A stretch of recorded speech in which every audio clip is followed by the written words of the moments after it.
तो स्टार्ट करते हैं आज का टॉपिक। आज हम यहाँ पर माइक्रो फाइनेंस इंस्टीट्यूशन के बारे में पढ़ने वाले हैं।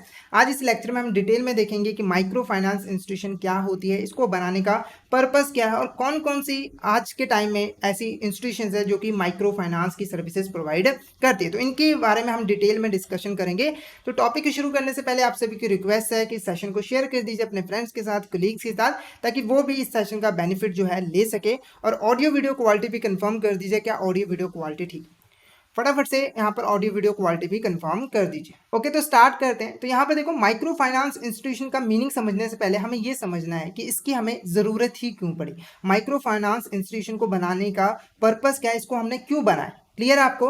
तो जनरली देखो, जब भी हमें कोई फाइनेंस की ज़रूरत होती है, चाहे वो हमें बिजनेस करने के लिए चाहिए या अपने घर की कोई एक्टिविटीज़ यहाँ पर करने के लिए चाहिए, तो हम किसके पास जाते हैं? बैंक्स के पास। जो बैंक है वो हमें लोन के रूप में, ठीक है, लोन के रूप में यहाँ पर फाइनेंस प्रोवाइड करते हैं। जैसे वो हमें ओवरड्राफ्ट की फैसिलिटी प्रोवाइड कर दे, या कैश क्रेडिट की फैसिलिटी प्रोवाइड कर दे, या फिर टर्म्स लोन। इन सर्विसेज के माध्यम से वो हमें जो है फाइनेंस प्रोवाइड करता है, जिसकी हेल्प से हमारे पास फाइनेंस आ जाता है और हम जो है अपने बिजनेस की एक्टिविटीज़ कर पाते हैं, अपने घर की जो पर्सनल एक्टिविटीज़ है उसको यहाँ पर परफॉर्म कर पाते हैं, ठीक है। अब ये जो बैंक्स फाइनेंशियल सर्विसेज प्रोवाइड करता है ना, वो उसका स्कोप जो है लिमिटेड है, यानी कि इसकी सर्विसेज सभी जगह नहीं पहुंच पाती। खास करके जो पुअर पीपल होते हैं, ठीक है, जो पुअर पीपल होते हैं, या फिर जो हमारा लो इनकम हाउस होल्ड होता है, मतलब ऐसे लोग जिनकी इनकम बहुत ज़्यादा लो होती है, इन लोगों तक जो है बैंक की जो फाइनेंशियल सर्विसेज है वो नहीं पहुंच पाती। और खास करके जो लोग होते हैं वो रूरल एरियाज में पाए जाते हैं, ठीक है, वो रूरल एरियाज में रहते हैं, क्लियर है। अब देखो, पहली तो बात ये है कि बैंक अब उसने इतना एक्सपेंड ही नहीं किया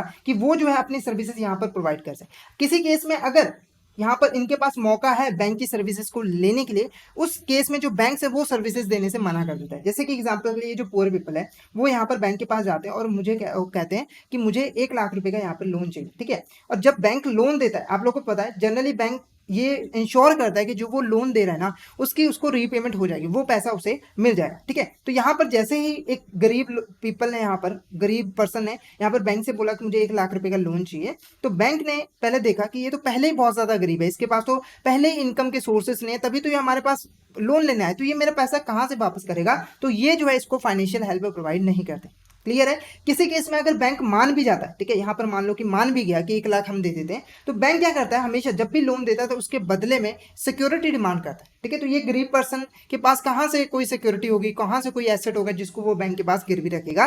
तो इस केस में ये फाइनेंशियल हेल्प जो है इनको नहीं मिल पाती, इनको लोन वगैरह नहीं मिल पाता बैंक से, क्लियर है आपको।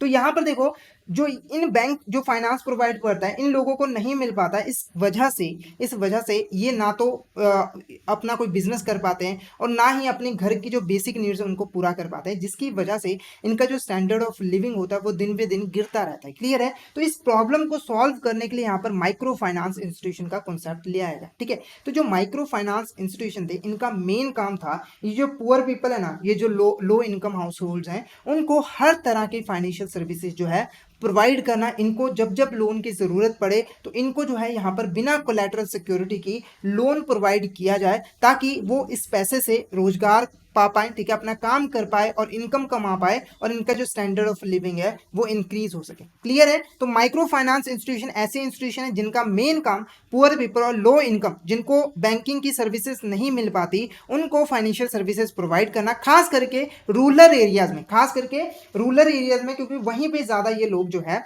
रहते हैं, ठीक है। तो फाइनेंशियल सर्विसेज प्रोवाइड करने का मेन मीनिंग था। तो आई होप आपको यहाँ पर मीनिंग क्लियर हो गया होगा। अब इसके हम कुछ और इंपॉर्टेंट पॉइंट जो है यहाँ पर डिस्कस कर लेते हैं। तो यहाँ पर देखो, micro finance is a form of financial service which provide small loans and other financial services to poor and low income house hold, ठीक है। तो इसकी हेल्प से ही जो स्मॉल लोन होते हैं, ठीक है, और अदर फाइनेंशियल सर्विसेज है वो प्रोवाइड किए जाते हैं हमारे पुअर पीपल और लो इनकम हाउस होल्ड्स के। अब माइक्रो फाइनेंस में क्या क्या चीज़ें आ जाती हैं, तो यहाँ पर देखो, माइक्रो सेविंग्स हो गई, यहाँ पर माइक्रो सेविंग करने की फैसिलिटी प्रोवाइड की जाती है। माइक्रो क्रेडिट, ठीक है, माइक्रो क्रेडिट, ठीक है, छोटा मोटा यहाँ पे लोन देना। माइक्रो इंश्योरेंस, माइक्रो पेंशन, तो इस तरह की सर्विसेज हमारी आती है माइक्रो फाइनेंस। अब आप एक चीज़ नोटिस करोगे कि जो हमारा माइक्रो फाइनेंस इंस्टीट्यूशन है उसको माइक्रो क्यों कहा जाता है, ठीक है, मीनिंग तो हमें क्लियर हो गया। देखो, जनरली जो हमारे यहाँ पर गरीब लोग होते हैं, जो लो इनकम हाउस होल्ड होते हैं, वो ज़्यादा डिमांड नहीं करते, मतलब अगर उन्हें लोन चाहिए तो वो 1 लाख का, 2 लाख का, ऐसे छोटे अमाउंट में लोन जो है मांगते हैं, ठीक है। तो फाइनेंशियल इंस्टीट्यूशन जो लोन प्रोवाइड करते हैं ना, वो जनरली स्मॉल अमाउंट के होते हैं, तो इसीलिए इनको माइक्रो फाइनेंस इंस्टीट्यूशन जो है किया जाता है, कहा जाता है। क्लियर है आपको। नेक्स्ट वो क्या है, evaluation of micro finance in India. अब ये जो माइक्रो फाइनेंस का कॉन्सेप्ट है वो हमारे इंडिया में कैसे आया, कैसे उसकी ग्रोथ हुई, वो हम यहाँ पर देखेंगे। तो मेनली इसके इवैल्यूएशन को हम मेनली थ्री फेजेस में डिवाइड कर सकते हैं। फर्स्ट फेज हमारा जो है यहाँ पर प्री इंडिपेंडेंस ही स्टार्ट हो गया था। इसको स्टार्ट किया था हमारा रिजर्व बैंक ऑफ इंडिया ने जो है फर्स्ट फेज में, क्योंकि इन फेजेस में हम कुछ इंपॉर्टेंट एक्टिविटीज देखेंगे जिन्होंने माइक्रो फाइनेंस को जो है बढ़ावा दिया, माइक्रो फाइनेंस की ग्रोथ की। ठीक है, तो यहाँ पर देखो जो रिजर्व बैंक ऑफ इंडिया उन्होंने फर्स्ट फेज में द एग्रीकल्चर क्रेडिट डिपार्टमेंट का जो है यहाँ पर स्थापना की थी, उनको इस्टेब्लिश किया था। और उसका भी मेन काम था रूरल एरियाज में जो हमारे एग्रीकल्चर सेक्टर है, ठीक है, जो हमारे किसान भाई हैं, ठीक है, पुअर लोग हैं, उनको यहाँ पर लोन वगैरह प्रोवाइड करना, उनको फाइनेंशियल असिस्टेंस जो है फाइनेंशियल सर्विसेज प्रोवाइड करना। क्लियर है आपको। नेक्स्ट देखो सेकंड फेज देखो हमारा स्टार्ट हुआ था 1960 से। क्या था 1960s में। इसके बाद जो हमारे यहाँ पर लीड बैंक स्कीम जो कि आरबीआई ने इंट्रोड्यूस की थी 1969 में, इस लीड बैंक स्कीम का क्या काम था, इस देखो लीड बैंक स्कीम में क्या होता था, आरबीआई क्या करता था, एक पर्टिकुलर डिस्ट्रिक्ट में या फिर दो पर्टिकुलर डिस्ट्रिक्ट में, है ना, एक बैंक स्टैब्लिश कर देता। इस बैंक का मेन काम क्या होता था, वो पूरे डिस्ट्रिक्ट में जो है देखता था कि सभी जगह पर जो बैंकिंग सर्विसेज है वो अच्छे तरीके से मिल पाए। तो इसका, और ये जो बैंक है उसको हम क्या कहते थे, लीड बैंक, क्योंकि ये लीड करता था, हर बैंक के साथ ये कोऑर्डिनेशन बिठाता था, उनको कहता था कि आपको इस तरीके से सर्विसेज प्रोवाइड करनी है ताकि पूरे डिस्ट्रिक्ट में जो है बैंकिंग सर्विसेज जो है प्रोवाइड हो सके। क्लियर है आपको। नेक्स्ट देखो क्या है, इसके बाद रीजनल रूरल बैंक का यहाँ पर कॉन्सेप्ट ले आएगा, जिसका मेन काम क्या था, किसी पर्टिकुलर रीजन को बैंकिंग सर्विसेज, फाइनेंशियल सर्विसेज जो है प्रोवाइड करना। इसको इंट्रोड्यूस किया गया था हमारा 1975 में। तो ये डेट्स आपको याद रखनी है। 1965 में the lead bank scheme introduce किया गया था, जिसका मेन काम था डिस्ट्रिक्ट में जितने भी लोग हैं उनको बैंकिंग सर्विसेज प्रोवाइड करना, इक्वली प्रोवाइड करना, कि उनको ऐसा ना हो कि उन्हें कोई बैंकिंग सर्विसेज ना मिल रही हो, ये इंश्योर करना। ठीक है, उसके बाद रीजनल रूरल बैंक आया, इसको पर्टिकुलर रीजन पे फोकस करने के लिए बनाया गया था। जिस रीजन में बैंक खोला जाता था इसका काम होता था पूरे रीजन्स की देखभाल करनी, उनको क्रेडिट फैसिलिटी जो है प्रोवाइड करना। उसके बाद देखो नेक्स्ट हमारा 1980-81 में यहाँ पर इंटीग्रेटेड रूरल डेवलपमेंट प्रोग्राम जो है वो इस्टेब्लिश किया गया था। इसका मेन काम क्या था, जो हमारे पुअर पीपल है, ठीक है, जो पुअर पीपल है उनको हर तरीके से एम्प्लॉयमेंट प्रोवाइड करनी ताकि वो उससे इनकम यहाँ पर कमा पाए, उनका स्टैंडर्ड ऑफ लिविंग जो है वो इंक्रीज हो जाएगा। और इस जो हमारा ये प्रोग्राम था इसमें बेसिकली गवर्नमेंट क्या फोकस करती थी, जो हमारे पुअर पीपल है उनको हर तरीके से सब्सिडीज प्रोवाइड की जाती थी, मतलब कि फाइनेंशियल हेल्प प्रोवाइड की जाती थी, ताकि जब भी वो कोई काम करे तो उनके पास फंड्स की यहाँ पर कमी ना हो। क्लियर है। तो मेन पर्पस क्या था इसका, एम्प्लॉयमेंट जनरेट करनी और साथ के साथ बहुत सारी सब्सिडीज भी यहाँ पर प्रोवाइड करनी। नेक्स्ट देखो यहाँ पर हमारा 1982 में जाके नेशनल बैंक फॉर एग्रीकल्चर और रूरल डेवलपमेंट, जिसको हम नबार्ड भी कहते हैं, उसको इस्टेब्लिश किया गया। और ये जो है पूरे कंट्री में ये इंश्योर करता था कि जो हमारा एग्रीकल्चर और रूरल डेवलपमेंट है उसको हर तरह के क्रेडिट फैसिलिटी प्रोवाइड की जाए ताकि उसकी ग्रोथ हो सके। क्लियर है। उसके बाद यहाँ पर देखो सेल्फ हेल्प ग्रुप भी बनाए गए। ठीक है, सेल्फ हेल्प ग्रुप आगे हम इसको डिटेल में पढ़ेंगे। तो सेल्फ हेल्प ग्रुप भी यहाँ पर बनाए गए, जिसकी हेल्प से ये जो हमारे पुअर पीपल थे, लो इनकम हाउस होल्ड से, उनको यहाँ पर फाइनेंशियल सर्विसेज जो है मिल पाए। क्लियर है। ये हमारा यहाँ पर सेकेंड फेज में, जिसमें कुछ इंपॉर्टेंट चीजें जो है यहाँ पर की गई थी।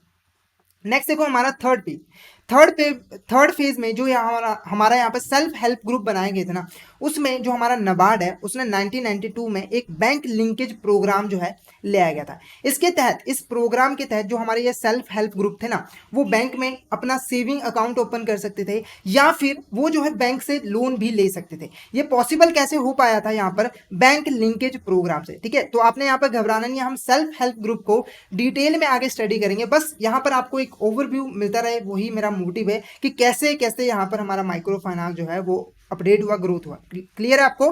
तो यहाँ पर नबार्ड ने 1992 में बैंक लिंकेज प्रोग्राम को जो है इंट्रोड्यूस किया गया था, जिसके तहत सेल्फ हेल्प ग्रुप अब वो एबल थे बैंक में जाकर सेविंग अकाउंट ओपन करने में, साथ के साथ बैंक से लोन भी यहाँ पर ले सकते थे। क्लियर है आपको। उसके बाद देखो 1996 में जाकर, जो हमारा 1996 में जाकर जो हमारा आरबीआई है ना, उन्होंने बैंकों को कहा कि आपके लिए ये कंपलसरी है कि आप जो है सेल्फ हेल्प ग्रुप को फाइनेंस करो। यानी कि जब वो आपसे लोन लेना तो आपने उन्हें मना नहीं करना है, आपने उसको लोन देना है। मतलब कि ये जो सेल्फ हेल्प ग्रुप को लोन देती है ना बैंक, उसको प्रायोरिटी सेक्टर लैंडिंग में इंक्लूड कर लिया गया।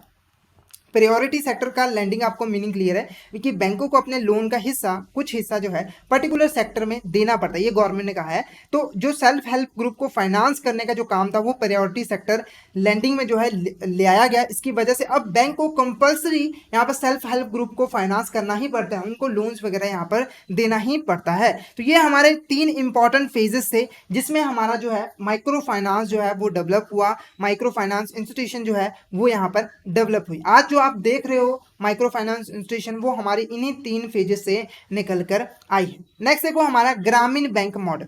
अब ये ग्रामीण बैंक मॉडल क्या होता है? ग्रामीण बैंक का मीनिंग आपको समझा दूं, ठीक है। ग्रामीण बैंक ऐसा बैंक होता है जिसका मेन काम क्या था, जो हमारे पुअर पीपल्स होते हैं उनको फाइनेंशियल सर्विसेज प्रोवाइड करने, यानी कि उनको लोन्स प्रोवाइड करने, ताकि वो जो गरीब लोग हैं, लो इनकम हाउस होल्ड है, उस लोन की हेल्प से अपना रोजगार यहाँ पर कर पाए। अब ये ग्रामीण बैंक कैसे बना, कैसे इसकी स्थापना है, वो हम यहाँ पर देखेंगे। तो यहाँ पर देखो, Grameen bank Bangladeshi bank founded by economist Muhammad Yunus as a means of providing small loans to poor individual, ठीक है। तो आपने कौन कौन से डिटेल्स यहाँ पर कंसीडर करनी है। पहले इसको इस्टेब्लिश कहाँ किया गया था? बांग्लादेश में। कहाँ पे? बांग्लादेश में। किसने इस्टेब्लिश किया था? मोहम्मद यूनुस, वो एक इकोनॉमिस्ट थे, उन्होंने इसको जो है इस्टेब्लिश किया था। और इसको इस्टेब्लिश करने का मेन काम क्या था? जो हमारे पुअर इंडिविजुअल्स हैं उनको यहाँ पर लोन प्रोवाइड करना। क्लियर है? इसकी जो इस्टेब्लिशमेंट है वो हमारे 1983 में की गई थी और विलेज का नाम क्या था? जोबरा इन बांग्लादेश। क्लियर है? तो ये अपने इंपॉर्टेंट डिटेल जो है याद रखने हैं ग्रामीण बैंक के मॉडल से, ठीक है। अब ये ग्रामीण बैंक कैसे बना गया था, तो इसकी एक इंटरेस्टिंग यहाँ पर स्टोरी है। तो यहाँ पर देखो, जो जोबरा गांव है वहां पर एक बार मोहम्मद यूनुस जो है वो गए थे, इकोनॉमिस्ट गए थे,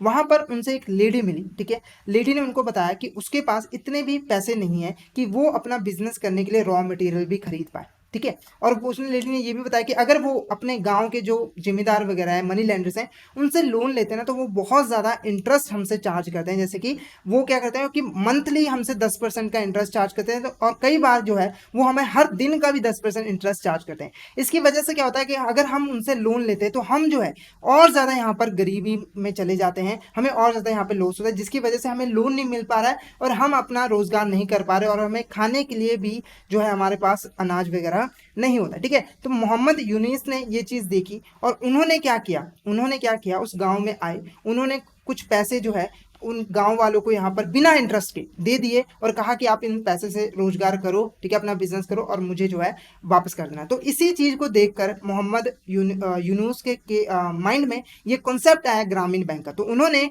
इसी चीज़ को देखते हुए ग्रामीण बैंक जो है इस्टेब्लिश कर दिया, जिनका मेन काम था उन गरीब लोगों को जो है यहाँ पर फंड्स वगैरह, लोन्स वगैरह प्रोवाइड करने। आज के समय में अगर आप देखोगे तो इसके हमारे 2600 ब्रांचेस हैं जो कि 80,000 गाँव में जो है काम करते हैं। इसके 9 मिलियन बोरोवर्स हैं और इस जब ये लैंडिंग करते हैं ना, लोन वगैरह देते हैं, तो उसमें जो 90% लोग हैं वो लोन वापस कर देते हैं। आप लोग को जनरली बताओ ना, ये जो डिफॉल्ट वगैरह करते हैं, जब भी कोई बैंक लोन देता है तो ये जो डिफॉल्ट वगैरह करते हैं वो बड़े लोग होते हैं, ठीक है। जो यहाँ डिफॉल्ट, जो गरीब लोग होते हैं ना, उनके ऊपर तो टेंशन आ जाती है जब वो लोन लेते हैं ना, तो उनके दिमाग में होता है कि जल्दी से जल्दी काम करना है और ये लोन पैसा वापस करना है। तो जनरली जो गरीब लोग होते हैं वो डिफॉल्ट कम करते हैं। तो इसीलिए ये जो ग्रामीण बैंक का रेट आप देखोगे ना, रीपेमेंट रेट ओवर 9, वो कितना है? 99%, यानी कि 100 में से 99 लोग जो है वो पैसा यहाँ पर वापस कर देते थे। क्लियर है आपको? ये हमारा कुछ मेंबर्स का ग्रुप होता है जो कि उसके कस्टमर भी होते हैं और ऑनर्स भी होते हैं। जैसे कोऑपरेटिव सोसाइटी हमने पढ़ी थी ना, कुछ लोग आपस में मिलकर जो है यहाँ पर स्टार्ट करते हैं बैंक को, ठीक है, और उसी बैंक में वो मेंबर्स भी होते हैं, कस्टमर्स भी होते हैं। क्लियर है आपको? तो ऐसे ही हमारा यहाँ पर ग्रामीण बैंक भी था। आई होप आपको यहाँ पर ग्रामीण बैंक का मीनिंग यहाँ पर क्लियर हो गया होगा। नेक्स्ट देखोगे डिलीवरी ऑफ माइक्रो फाइनेंस। अब ये जो माइक्रो फाइनेंस है इसकी डिलीवरी कैसे होती है, मतलब कि ये जो पैसा है वो गरीब लोगों तक यहाँ पर कैसे पहुंचता है।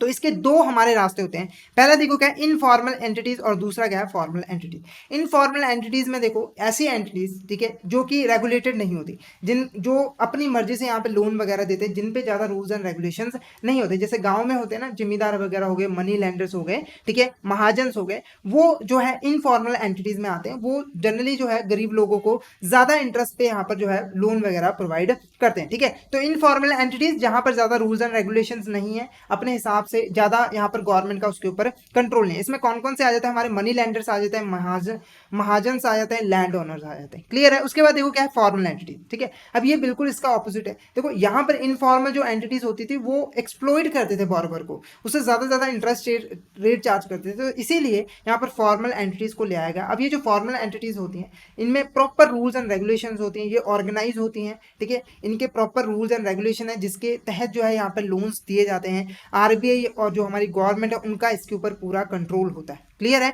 तो इसमें कौन कौन सी हमारी आयतें यहाँ पर देखो, कमर्शियल है, कोऑपरेटिव बैंक्स है, ज्वाइंट लाइबिलिटी ग्रुप्स है, माइक्रो फाइनेंस इंस्टीट्यूशंस है, ये हमारी किसमें आ जाती है, फॉर्मल एंटिटीज में आते हैं। एक एक करके हम इसको यहाँ पर डिटेल में जो है पढ़ेंगे।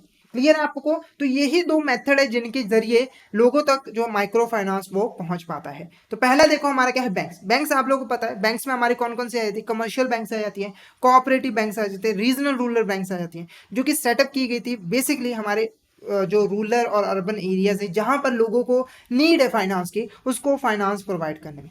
क्लियर है आपको। नेक्स्ट देखो हमारे यहाँ पे सेल्फ हेल्प ग्रुप। अब ये सेल्फ हेल्प ग्रुप क्या होता है, तो हमने जनरली अभी पढ़ा कि बैंकिंग सर्विसेज जो है वो कई लोगों तक नहीं पहुंच पाती, तो इस केस में क्या करते हैं लोग आपस में मिलकर, ठीक है, आपस में मिलकर ये एक ऐसा ग्रुप बना लेते हैं जिस ग्रुप का मेन काम क्या होता है, अपने मेंबर्स को जिन्होंने उसको बनाया होता है उसको बैंकिंग सर्विसेज प्रोवाइड करनी, यानी कि उनसे डिपॉजिट एक्सेप्ट करना, और जब कभी मेंबर्स को किसी लोन की जरूरत हो तो उसको यहाँ पर लोन भी प्रोवाइड करना। ऐसे ग्रुप्स को हम यहाँ पर क्या कहते हैं, सेल्फ हेल्प ग्रुप। अब इसको एक एग्जाम्पल के साथ भी समझते हैं। तो यहाँ पर देखो एक विलेज है, ठीक है, यहाँ पर एक विलेज है जिसमें 5 लोग रहते थे, ABCD। ठीक है, इन लोगों ने मिलकर यहाँ पर एक ऐसा ग्रुप बना दिया, ठीक है, जिसका मेन काम क्या था, इन मेंबर से डिपॉजिट एक्सेप्ट करना, यानी इनमें से किसी मेंबर के पास अगर ज्यादा पैसा हो तो उससे डिपॉजिट एक्सेप्ट करना। मान लो ए पर्सन है, उसके पास यहाँ पर 10,000 रुपए ज्यादा पड़े थे, तो इसने जो है इस ग्रुप में 10,000 रुपए डिपॉजिट करवा दिया। उसके बाद ठीक है, उसके बाद यही जो डिपॉजिट पैसा आया ऐसे मेंबर को दे देना जिसको फंड्स की जरूरत है। मान लो यहाँ पर एक ई पर्सन है जिसको यहाँ पर जो है 10,000 पैसे की ही जरूरत है, 10,000 रुपए की जरूरत है। ठीक है, तो अब ये ग्रुप क्या करेगा, ये जो ए पर्सन ने डिपॉजिट दिया है ना, ठीक है, वो इससे इस पर्सन को, ई पर्सन को जो है 10,000 रुपए दे देगा। तो आप देख सकते हो दोनों मेंबर्स की जो है हेल्प हो गई, इसने अपना डिपॉजिट करवा दिया, इसका पैसा सेव हो गया, ठीक है, और इसको फंड की जरूरत थी, ये इसको लोन मिल गया। अभी देखो आगे आने वाले समय में हो सकता है कि जो ए पर्सन है उसके पास फंड ज्यादा हो और वो जो है इसमें डिपॉजिट करवा दे, और जो ए पर्सन उसको फंड्स की जरूरत हो, उस केस में ई के पैसे को ग्रुप जो है ए पर्सन को दे देगा। तो ऐसे ना हर ग्रुप मेंबर्स की जो नीड्स है वो फुलफिल हो जाती है, उनको जब भी फंड्स की जरूरत पड़ती है तो ये ग्रुप जो है उनको प्रोवाइड कर देता है, और पैसा कहां से आता है, उन मेंबर से ही आता है। तो यहाँ पर देखो SHGs are small informal group of 10 to 20 individual. ठीक है, तो जो हमारा सेल्फ हेल्प ग्रुप होता है उसमें जनरली 10 से 20 लोग मिलकर, ठीक है, अभी मैं मेंबर्स की बात नहीं करूंगा, ठीक है, ज्यादा भी हो सकती है कम भी हो सकती है, जनरली अगर हम आइडियली बात करें तो 10 से 20 लोग आपस में मिलकर जो है सेल्फ हेल्प ग्रुप बनाते हैं। और नेक्स्ट लाइन देखो, who are homogeneous with respect to social and economic background. अब ये 10 से 20 लोग मिलकर सेल्फ हेल्प ग्रुप बनाते हैं, वो एक से होते हैं, मतलब कि सोशली भी और इकोनॉमिक बैकग्राउंड से भी। मतलब ऐसा नहीं है कि यहाँ पर देखो कोई जो पर्सन है वो बहुत ज्यादा अमीर है, ये 10 में से कोई एक पर्सन है जो कि बहुत ज्यादा अमीर है और एक जो है बहुत ज्यादा गरीब है, तो ऐसा नहीं होता है। ये 10 लोग आपस में मिलकर इस ग्रुप को बनाते हैं ना, उनका इकोनॉमिक बैकग्राउंड सेम सही होता है, सेम ही उनके पास उनकी वेल्थ वगैरह होती है, एसेट्स वगैरह होती हैं, सेम ही उनको यहाँ पर इनकम रिसीव होती है। ठीक है, तो एक से यहाँ पर होते हैं। क्लियर है। नेक्स्ट वो क्या है, दे कम टुगेदर वॉलंटरी, वो अपनी मर्जी से आते हैं, मतलब कि यहाँ पर कोई कानून नहीं कहता है कि उनको साथ में आकर मिलकर ये बनाना ही पड़ेगा, वो अपनी मर्जी से आते हैं। किस लिए आते हैं, ताकि वो जो है अपने मेंबर्स की डिपॉजिटिंग की जो हैबिट है उसको इंक्रीज कर सके, मतलब कि जो उन मेंबर्स है जिनके पास ज्यादा पैसा होता है, ठीक है, वो सेविंग्स करें और उसको सेल्फ हेल्प ग्रुप में जो है डिपॉजिट कराएं, जिससे उनका पैसा भी बढ़ेगा। क्लियर है, और उसी पैसे से वो जो है मेंबर्स को लोन वगैरह भी प्रोवाइड कर दे। क्लियर है आपको। नेक्स्ट देखो हमारे यहाँ पर नेक्स्ट क्या है, माइक्रो फाइनेंस इंस्टीट्यूशन। अब ये माइक्रो फाइनेंस इंस्टीट्यूशन क्या होती है, सिंपली देखो ऐसी इंस्टीट्यूशन जो कि यहाँ पर जो हमारे गरीब लोग होते हैं, लो इनकम हाउस होल्ड होते हैं, उनको यहाँ पे लोन प्रोवाइड करती है, इसी को हम यहाँ पर क्या कहते हैं, माइक्रो फाइनेंस। तो यहाँ पर देखो as per NABARD MFIs are defined those who provide credit and other financial services and product of very small amount। ठीक है, ऐसी कंपनीज, ऐसी इंस्टीट्यूशन जो कि यहाँ पर गरीब लोग और स्मॉल लो इनकम हाउस होल्ड्स को पैसा देती हैं। ठीक है, और ये जो पैसा होता है, ये जो लोन होता है वो जनरली स्मॉल अमाउंट्स होता है, उसको हम यहाँ पर क्या कहते हैं, माइक्रो फाइनेंस इंस्टीट्यूशन। क्लियर है। नेक्स्ट देखो हमारा types of micro finance institution. अब ये जो हमारी माइक्रो फाइनेंस इंस्टीट्यूशन है वो कितनी तरह के यहाँ पर हो सकती है, तो मेनली हम इसको दो पार्ट्स में डिवाइड करते हैं। एक होता है हमारा not for profit micro finance institution. अब ये नॉट फॉर प्रॉफिट का क्या मतलब है, तो नाम से आपको क्लियर होगा, ये ऐसी माइक्रो फाइनेंस इंस्टीट्यूशन होती है जो प्रॉफिट के लिए काम नहीं करती। इनका मेन ऑब्जेक्टिव जो होता है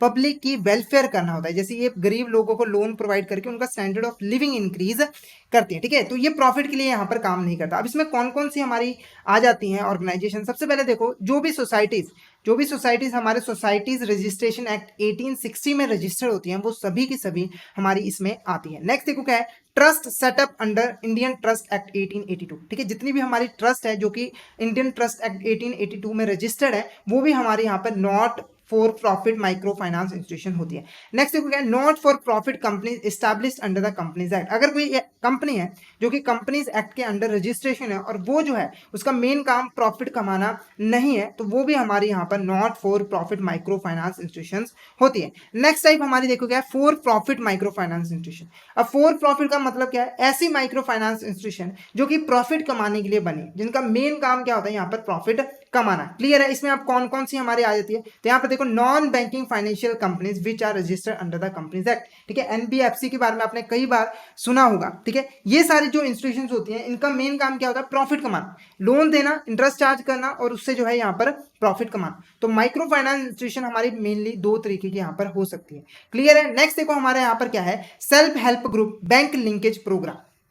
अब ये self help group bank linkage programme क्या होता है, तो मैंने आपको स्टार्टिंग में बताया था, ठीक है। नाबार्ड ने ये स्कीम लॉन्च की थी और इसकी हेल्प से ये जो सेल्फ हेल्प ग्रुप है ना वो अब जो है बैंक से बैंकिंग सर्विसेज ले सकता है, यानी कि बैंक में डिपॉजिट अकाउंट ओपन कर सकता है, वो जो बैंक से लोन ले सकता है, ठीक है। तो इसी के बिहाफ पे जो हमारा बैंक लिंकेज प्रोग्राम था वो हमारे दो तरीके का था। एक था लिंकेज फॉर सेविंग, ठीक है, लिंकेज फॉर सेविंग, ठीक है। इस स्कीम के अंडर जो सेल्फ हेल्प ग्रुप है वो जो है बैंक में सेविंग अकाउंट ओपन कर सकता है और उसमें जो है पैसा डिपॉजिट करवा सकता है। यानी कि जो सेल्फ हेल्प ग्रुप के पास जो भी पैसा आएगा उनके मेंबर से, वो उस पैसे को बैंक में डिपॉजिट करवा सकते हैं ताकि उस पर उसको जो है इंटरेस्ट वगैरह यहाँ पर मिलता रहे। क्लियर है। तो यहाँ पर देखो the SHGs which are engaged in the promoting saving habits among their members are eligible to open savings bank account with the banks। तो ये एलिजिबल होते हैं कि वो सेविंग बैंक अकाउंट यहाँ पर ओपन कर सकते हैं। अब ये जो अकाउंट होते हैं, ठीक है, ये जो अकाउंट होते हैं हमेशा हमारा सेल्फ हेल्प ग्रुप के नाम पे ही मेंटेन किया जाता है। यानी कि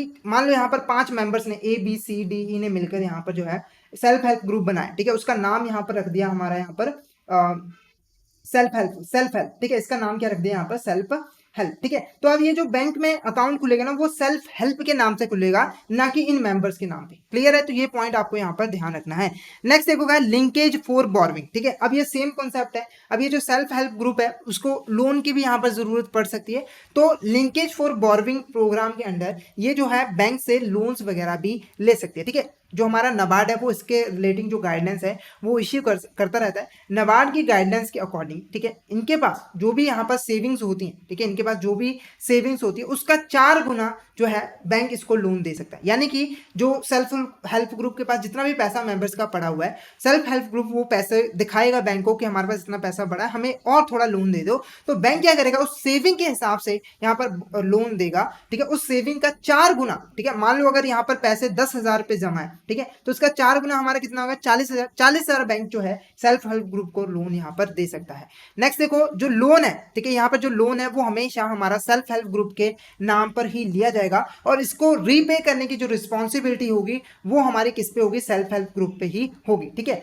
अल्टीमेटली बर्डन तो हमारा मेंबर्स पे ही पड़ता है क्योंकि उन्होंने तो इसको बनाया, पर बैंक के नजरिए में वो मेंबर्स की बात नहीं आती, वो सेल्फ हेल्प ग्रुप को पकड़ेंगे, ठीक है, और उससे जो है पैसा वसूल करेंगे। क्लियर है। नेक्स्ट देखो क्या है, RBI NABARD guideline stipulate that no collateral security should be taken from HSC, ठीक है। तो यहाँ पर देखो जो हमारा सेल्फ हेल्प ग्रुप है, यहाँ पर सेल्फ हेल्प ग्रुप आएगा, ठीक है, जो सेल्फ हेल्प ग्रुप है, ठीक है, जब भी वो बैंक से कोई भी लोन लेगा तो बैंक उनसे यहाँ पर कोई भी कोलैटरल सिक्योरिटी जो है वो लोन में नहीं ले सकता। तो ये पॉइंट आपको यहाँ पर ध्यान रखना है, इसके ऊपर भी MCQ बन सकता है। क्लियर है। नेक्स्ट देखो क्या है, self help group bank borrowing linkage programme operates 3 models. अब ये जो पैसा आपको बोरोविंग लिंकेज प्रोग्राम का पता लग गया कि बैंक से पैसा लेना है। अब इस बैंक से जो पैसा लेता है ना सेल्फ हेल्प ग्रुप, इसको कई तरीके में जो है हम डिवाइड कर सकते हैं। इसको मेनली हम 3 तरीकों में जो है डिवाइड कर सकते हैं जिससे बैंक जो है पैसा देता है सेल्फ हेल्प ग्रुप को। ठीक है, पहला देखो क्या है, मॉडल 1, जिसमें हमारा नाबार्ड बैंक और सेल्फ हेल्प ग्रुप जो है मौजूद होता है। ठीक है, अब यहाँ पर हर जगह नाबार्ड आएगा,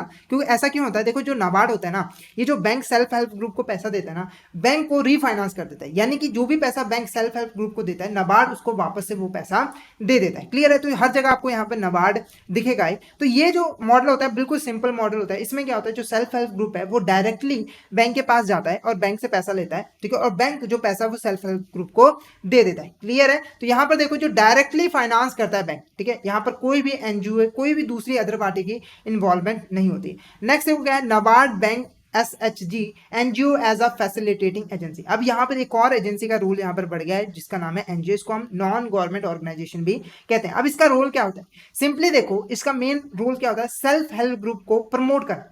ये जो सेल्फ हेल्प ग्रुप बना है ना, उसको या तो नहीं बना तो पहले तो सेल्फ हेल्प ग्रुप बनाएगा, फिर उसको प्रमोट करेगा, उसको ज्यादा से ज्यादा यहाँ पर बढ़ावा देगा, और साथ के साथ ये जो है बैंक और सेल्फ हेल्प ग्रुप के बीच में सिर्फ लिंक का काम करेगा, मतलब कि इन दोनों के बीच में डीलिंग कराने का काम करेगा। ठीक है, पर और जो बैंक है, ठीक है, वो जो है पैसा किसको दे देगा, सेल्फ हेल्प ग्रुप में। ठीक है, तो एनजीओ का सिर्फ रोल क्या है इसमें, यहाँ पर सिर्फ उसने सेल्फ हेल्प ग्रुप को प्रमोट करना है और एक लिंक की तरीके से काम करना है बैंक और यहाँ पर सेल्फ हेल्प ग्रुप के साथ, ताकि उनके बीच में बॉन्डिंग बन सके और यहाँ पे ट्रांजेक्शन हो सके। क्लियर है, नेक्स्ट देखो यहाँ पर, नेक्स्ट थर्ड मोड, थर्ड में देखो यहाँ पर क्या है, यहाँ पर NABARD bank NGO SHG with NGO as a financial intermediary. अब यहाँ पर इसका जो रोल है वो चेंज हो गया, अब ये एक फाइनेंशियल इंटरमीडिएरी बन चुका है। अब इसमें क्या होता है, सिंपली देखो जो एनजीओ होता है वो सेल्फ हेल्प ग्रुप के बिहाफ पर बैंक से पैसा लेता है, जो बैंक है वो पहले एनजीओ को पैसा देता है, फिर जाके एनजीओ जो है वो पैसा किसको देता है, सेल्फ हेल्प ग्रुप को। यानी कि यहाँ पर देखो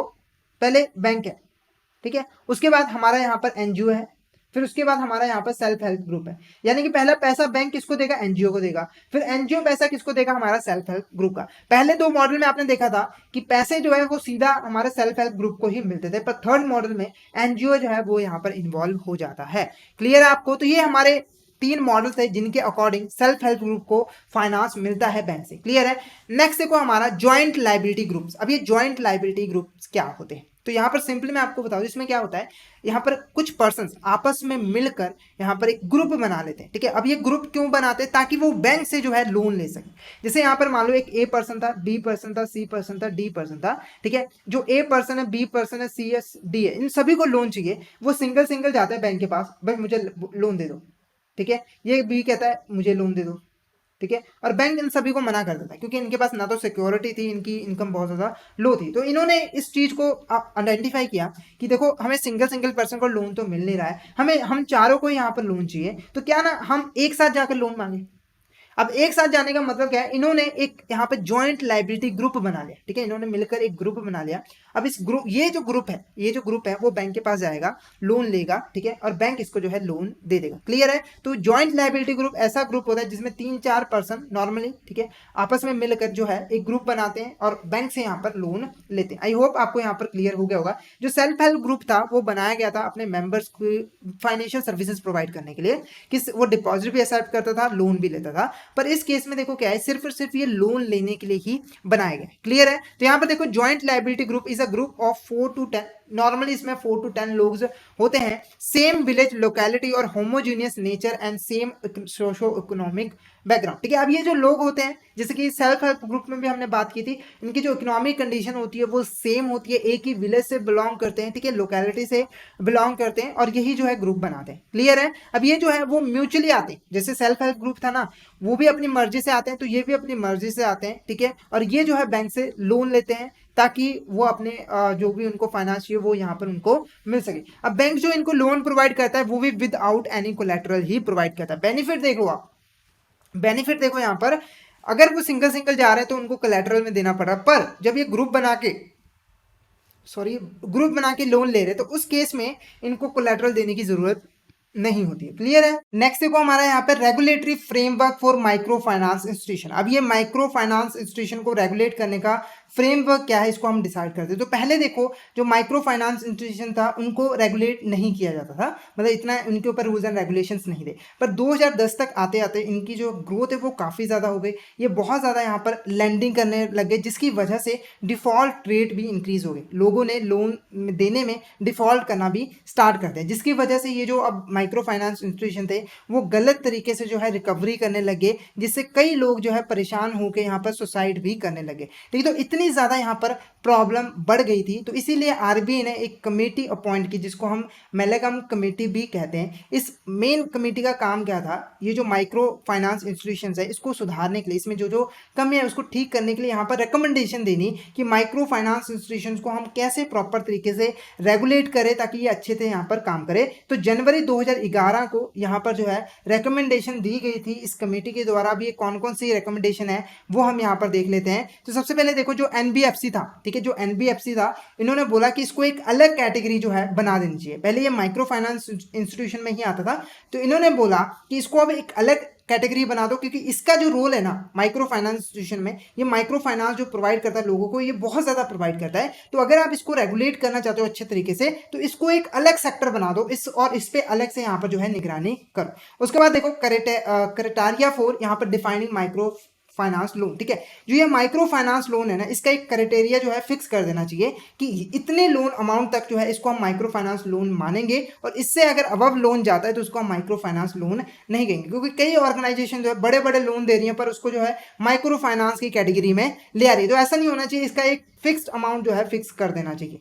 क्लियर है। नेक्स्ट है prudential norms on capital adequacy and provisioning requirement, ठीक है, तो यहाँ पर कैपिटल एडुकेसी की जो रिक्वायरमेंट है वो रखनी चाहिए। बैंक जो हमारी यहाँ पर नॉन माइक्रो फाइनेंस इंस्टीट्यूशंस है ना, उनको अपने कैपिटल का जो कुछ हिस्सा है वो अपने पास रिजर्व करके रखना ही पड़ेगा, ताकि अगर डिफॉल्ट होता है तो वो अपने आप को संभाल पाए, उनके पास लॉस को कवर करने के लिए यहाँ पर पैसा हो। उसके बाद देखो यहाँ पर प्राइसिंग ऑफ क्रेडिट, ये जो लोन वगैरह देते हैं उनकी प्राइसिंग करनी भी यहाँ पर बोला गया कि इसकी प्रॉपर प्राइसिंग होनी चाहिए। प्राइसिंग का मतलब कि कितना इंटरेस्ट रेट यहाँ पर जो माइक्रो फाइनेंस इंस्टीट्यूशन है वो चार्ज करेगी लोगों से, वो जो है यहाँ पर क्लियरली जो है स्पेसिफाई किया जाना चाहिए। अगर कोई मार्जिन होता है तो उसे भी यहाँ पर डिसाइड करना पड़ता है कि जो बैंक्स है वो जो माइक्रो फाइनेंस इंस्टीट्यूशन है वो कितना यहाँ पर जो है मार्जिन रख सकती है, ठीक है। उसके बाद इंटरेस्ट रेट के साथ साथ जो अदर टर्म एंड कंडीशंस है उनको भी स्पेसिफिकली जो बॉर्वर्स होते हैं उनको बताना चाहिए, ताकि वो बाद में जाकर उन्हें किसी भी तरह का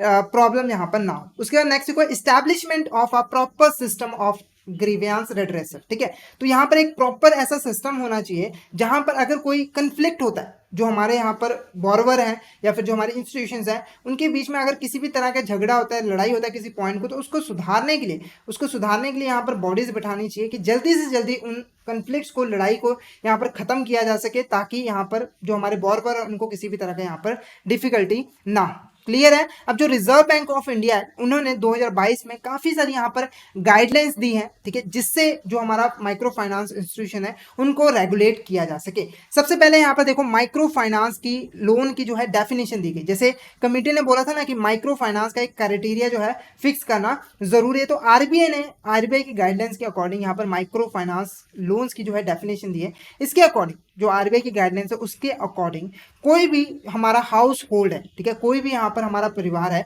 जिसकी एनुअल इनकम जो है वो 3 लाख से कम है, क्या है हमारी एनुअल इनकम 3 लाख से कम है, अगर उसको यहाँ पर माइक्रो फाइनेंस इंस्टीट्यूशन लोन देती है तो उसको हम यहाँ पर माइक्रो फाइनेंस लोन में जो है वो इंक्लूड करेंगे, वरना नहीं। अगर किसी फैमिली की इनकम जो है वो यहाँ पर 4 लाख है तो उसको अगर माइक्रो फाइनेंस इंस्टीट्यूशन लोन देती है तो उसको हम माइक्रो फाइनेंस लोन नहीं मानेंगे। साथ के साथ ये जो माइक्रो फाइनेंस लोन दिए जा रहे हैं माइक्रो फाइनेंस इंस्टीट्यूशन में, इसमें जो बॉर्वर है उनको हर तरीके की फ्लेक्सिबिलिटी प्रोवाइड करनी चाहिए। मतलब कि ये जो लोन वापस करेगी ना, हमारी बॉर्वर वापस करेगा बैंक को, तो इसमें अलग अलग तरीके से फ्लेक्सिबिलिटी प्रोवाइड की जानी है बैंक की तरफ से, ताकि जो बॉर्वर है उसको लोन वापस करते वक्त किसी भी तरह की डिफिकल्टी ना हो। उसके बाद देखो क्या है assessment of the house hold income. जैसे कि हमने डेफिनेशन में पढ़ा कि जो माइक्रो फाइनेंस लोन है वो डिपेंड करता है हाउस होल्ड इनकम पे। तो आरबीआई ने कहा कि ये जो हाउस होल्ड इनकम है ना, हमारे परिवार की जो इनकम है उसको असेसमेंट करना जरूरी है बैंक को, क्योंकि अगर इनकम ही नहीं असेस की तो फिर वो लोन कैसे दे पाएगी। तो इसीलिए यहाँ पर प्रॉपर प्रोविजंस होने चाहिए, प्रॉपर पॉलिसीज होनी चाहिए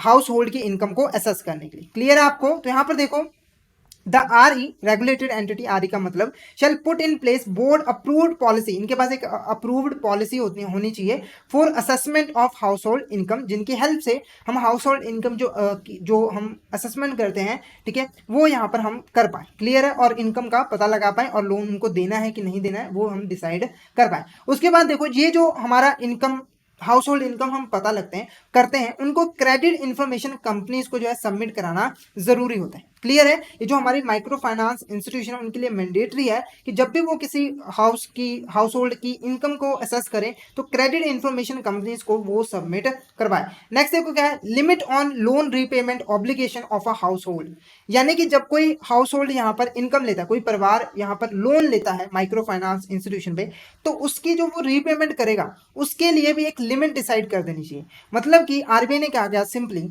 ये जो हाउस होल्ड है ना, ये जो हमारा हाउस होल्ड है, वो जो भी पैसा कमाता है, जो माइक्रो फाइनेंस इंस्टीट्यूशन है, ठीक है, कोई भी चाहे माइक्रो फाइनेंस या कमर्शियल बैंक है, वो सिर्फ और सिर्फ उस इनकम का 50% ही लोन की रीपेमेंट के लिए मांग सकती है।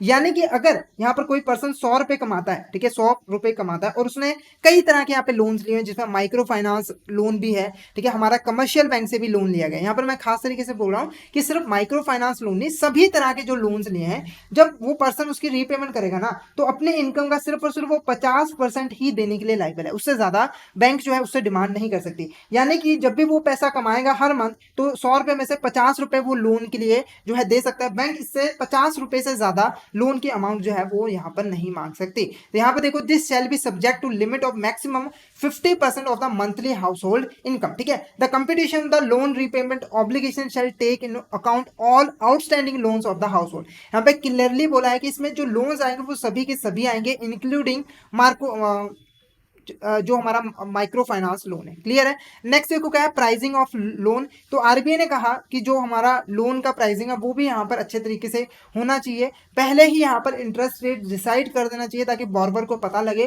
कि ये लोन लेने के बदले में उसको कितनी कॉस्ट यहाँ पर पड़ रही है। क्लियर है? कितना उसने पैसा यहाँ पे वापस करना है। नेक्स्ट देखो क्या है, guidance in conduct towards the micro finance borrowers, ठीक है। तो सिंपली देखो यहाँ पर RBI अब हमारा जो माइक्रो फाइनेंस इंस्टीट्यूशंस है उनको गाइडलाइंस प्रोवाइड करता है कि आपको अपने बॉर्बर के साथ कैसे डील करना है। मतलब कि आप जब बॉर्बर के साथ डील करोगे तो आपका बिहेवियर कैसा होगा, आपका कोड ऑफ कंडक्ट कैसा होगा, आप कैसे यहाँ पर काम करोगे, कैसे कस्टमर के साथ डील करोगे, तो इसके रिगार्डिंग भी यहाँ पर गाइडेंस प्रोवाइड करता है कौन, हमारा RBI। क्लियर है? तो RBI के अकॉर्डिंग हर यहाँ पर माइक्रो फाइनेंस इंस्टीट्यूशन को यहाँ पर फेयर प्रैक्टिस कोड को फॉलो करना होता है।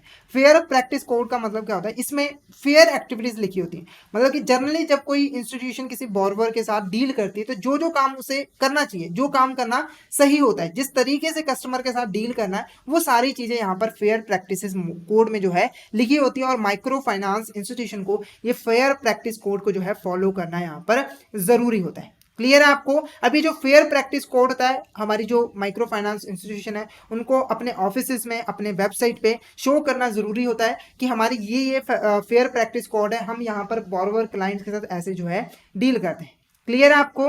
क्लियर है? अब यहाँ पर देखो फेयर प्रैक्टिस कोड का मीनिंग दिया हुआ है, तो यहाँ पर सिंपली लिखा हुआ है, fair practice code is an industry is a set of criteria that justify the functioning of that industry, ठीक है। तो इससे हमें ये पता लग जाता है कि जो इंडस्ट्री है वो कैसे काम करती है, वो अपने कस्टमर के साथ यहाँ पर कैसे बिहेव करती है, ठीक है। अगर आपको जानना हो कि अगर हम इस बैंक में जाते हैं तो बैंक हमसे कैसे बिहेव करेगा, तो आप उसका जो है फेयर प्रैक्टिस कोड पढ़ लो, आपको पता लग जाएगा कि क्या क्या उसकी टर्म एंड कंडीशंस है। क्लियर है आपको? उसके बाद देखो ऑब्जेक्टिव क्या था। अब ये जो फेयर प्रैक्टिस कोड था इसको बनाने का ऑब्जेक्टिव क्या था RBI को, सबसे पहले देखो यहाँ पर जो कस्टमर के साथ डीलिंग की जाती है ना, जो हमारे माइक्रो फाइनेंस या अदर जो हमारी ऑर्गेनाइजेशन भी होती हैं, तो RBI चाहे कोई भी ये इंश्योर करते हैं कि कस्टमर के साथ ना डीलिंग अच्छे से की जाए, उनके साथ कोई भी मिसबिहेव ना किया जाए, ठीक है। तो फेयर प्रैक्टिस कोड को लाने का मेन ऑब्जेक्टिव था कि कस्टमर के साथ जो डीलिंग करते हैं ना हमारी इंस्टीट्यूशन, वो अच्छे तरीके से कर पाए। ऐसा ना हो कि वो कस्टमर आया उनके पास, उनके साथ बदतमीजी से बात करे, ठीक है, ऐसा ना हो। क्लियर है, जिससे हमारे कस्टमर को किसी भी तरह के यहाँ पे तकलीफ हो। क्लियर है। नेक्स्ट है वो क्या है, ensure customer satisfaction bye setting high standard. ठीक है, तो हमें ये इंश्योर करना है कि जो माइक्रो फाइनेंस इंस्टीट्यूशन है वो जो भी सर्विसेज यहाँ पर प्रोवाइड करते हैं कस्टमर को, ठीक है, उससे उनको सेटिस्फेक्शन मिले, मतलब कि उन्हें लगे कि हाँ भाई हमारा फायदा हुआ है, हमें यहाँ पर बेनिफिट पहुंचा है। तो कस्टमर सेटिस्फेक्शन को यहाँ पर बढ़ाना है, क्योंकि किसी भी बिजनेस में अगर हमें ग्रोथ करनी है तो कस्टमर राजा होता है बिजनेस का। ठीक है, तो कस्टमर के साथ अच्छा डील करना है, कस्टमर के सेटिस्फेक्शन को इंक्रीज करना है। साथ के साथ जो भी यहाँ पर बिजनेस ऑपरेशंस किए जाते हैं, जो जो रूल्स एंड रेगुलेशंस होते हैं, उनको यहाँ पर जो है ट्रांसपेरेंट करना जरूरी होता है। ठीक है, जब यहाँ पर फेयर प्रैक्टिस कोड को फॉलो किया जाता है तो इसके अंडर जो है, जो हमारी माइक्रो फाइनेंस इंस्टीट्यूशन हो, जो भी बिजनेस ऑपरेशन करती है, उनको पब्लिक को बताना ये जरूरी होता है कि हम ऐसे ऐसे काम करते हैं, जिनसे उनके बिजनेस ऑपरेशंस के बारे में पब्लिक को सब कुछ पता रहता है, जो जो इन्फॉर्मेशन उनको चाहिए। साथ के साथ एक और ऑब्जेक्टिव होता है कि पब्लिक को जो है रिलेटेड इन्फॉर्मेशन भी प्रोवाइड करना है। बैंक के रिलेटेड जो इंपॉर्टेंट इन्फॉर्मेशन है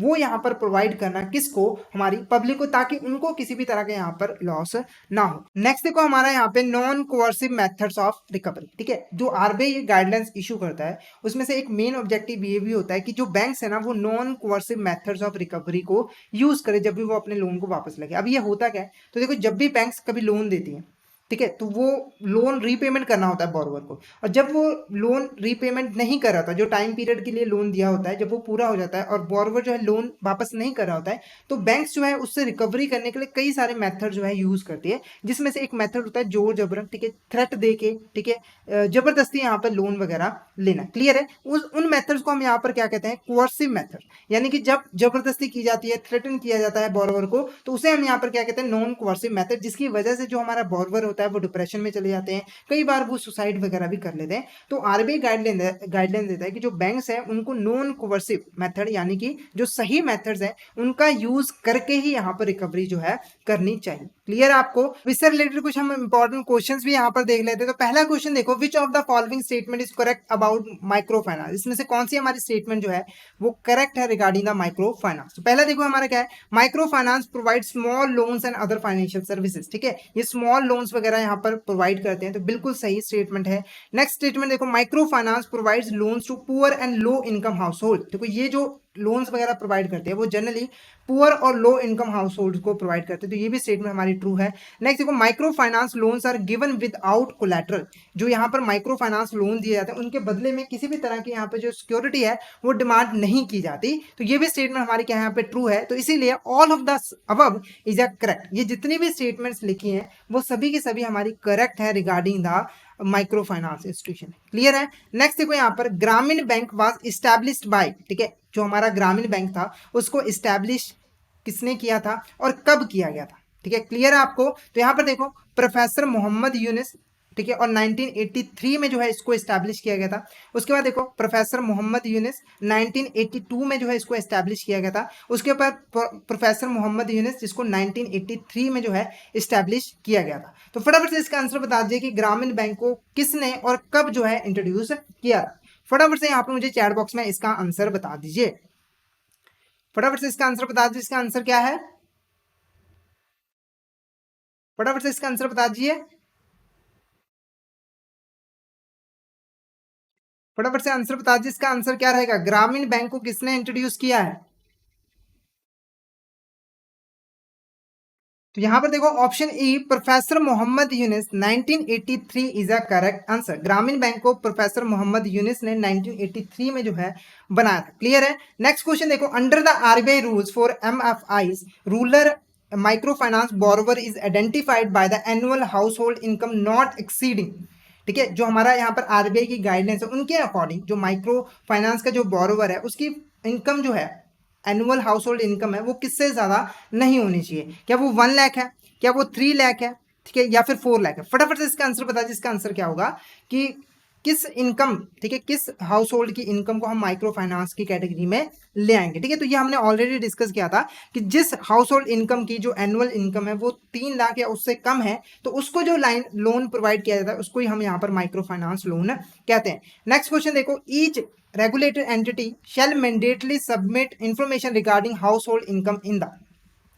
तो हमने पढ़ा था कि बैंक जो हमारे माइक्रो फाइनेंस इंस्टीट्यूशन होता है उनके लिए ज़रूरी होता है कि वो जो है लोन प्रोवाइड करने से पहले जो हमारा हाउस होल्ड इनकम है उसको असेस करे। जिस पर्सन को वो लोन दे रही है उनकी फैमिली इनकम कितनी है उसको यहाँ पर असेस करे, उसके बाद यहाँ पे लोन प्रोवाइड करे। असेसमेंट करने के बाद वो जो इनकम उन्होंने असेस की होती है, ठीक है, उसको रिपोर्ट करना होता है, उसको सबमिट करवाना होता है एक बॉडी में, जिस आपने बताना है कि वो बॉडी कौन सी है। क्या वो बोर्ड ऑफ डायरेक्टर्स है, क्या वो रिजर्व बैंक ऑफ इंडिया है, क्या क्रेडिट इंफॉर्मेशन कंपनीज है, या फिर ऑल ऑफ द अबव। तो फटाफट से इसका आंसर बता दीजिए, इसका आंसर क्या होगा। फटाफट से इसका आंसर बता दीजिए, क्या वो बोर्ड ऑफ डायरेक्टर है, रिजर्व बैंक ऑफ इंडिया है, या फिर क्रेडिट इंफॉर्मेशन कंपनीज है। फटाफट से इसका आंसर बता दीजिए। तो आंसर देखो हमारा option C is a correct answer. Option C is a correct answer. Credit information companies के पास जो है ये रिपोर्ट जो है सबमिट करवानी पड़ती है। नेक्स्ट क्वेश्चन देखो, under which model funds flows from the banks to NGOs and the एसजीएस are there after finance by banks through the NGOs. यानी कि किस मॉडल में जो है पहले बैंक्स पैसा देती है एनजीओस को, फिर एनजीओस जो है वो एचजीएस को यहाँ पर पैसा देती है, यानी सेल्फ हेल्प ग्रुप को पैसा देती है। तो क्या ये मॉडल 1 है, क्या ये मॉडल 2 है, या फिर मॉडल 3 है, या फिर मॉडल 4। अब हमने पढ़ा था ना 3 तरीकों से जो है बैंक से पैसा मिलता है सेल्फ हेल्प ग्रुप वालों को। क्लियर है। तो यहाँ पर देखो जो आंसर होगा हमारा option C. Option C is a correct answer. जो हमारा मॉडल 3 है, ठीक है, तीसरा मॉडल है, उसमें जो है पहले पैसा बैंक से एनजीओस को जाता है, फिर एनजीओ जो है सेल्फ हेल्प ग्रुप को वो पैसा देती है। क्लियर है आपको। क्लियर है। तो यहाँ पर जो है हमने नॉन फाइनेंस जो हमारा माइक्रो फाइनेंस इंस्टीट्यूशन है उनके बारे में हमने जो है डिटेल में पढ़ लिया है।